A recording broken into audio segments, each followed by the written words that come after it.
I-share ko lang po sa inyo mga boss kung bakit mayroon pa rin signal ang ating signal kahit malakas ang ulan, at minsan naman walang signal kahit hindi naman umuulan.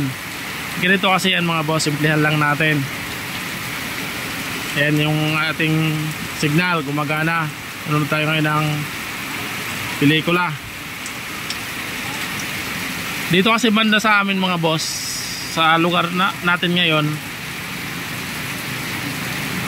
dito lang makapal ang ulap sa banda rito. Doon banda sa pinagkukuhaan ng signal, yung kung saan nakaharap yung antina na yan, hindi gaano doon makapal ang ulap, manipis lang, kaya nakakasagap pa rin ng signal ang ating TV box.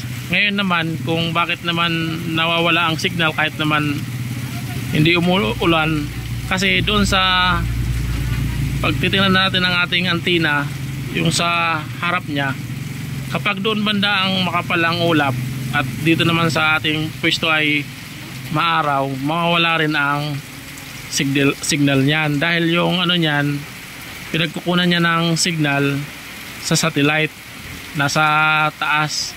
Ayan, tingnan mo yung direction ng iyong antina. Pag makapal yung ulap doon, kahit walang ulan sa bahay nyo, sa inyong area, nawala yung signal.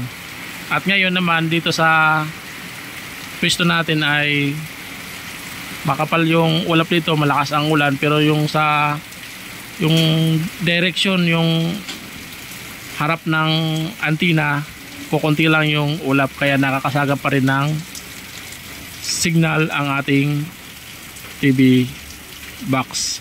Ayan mga boss. Yan na po mga boss, maraming salamat sa panonood sa ating video.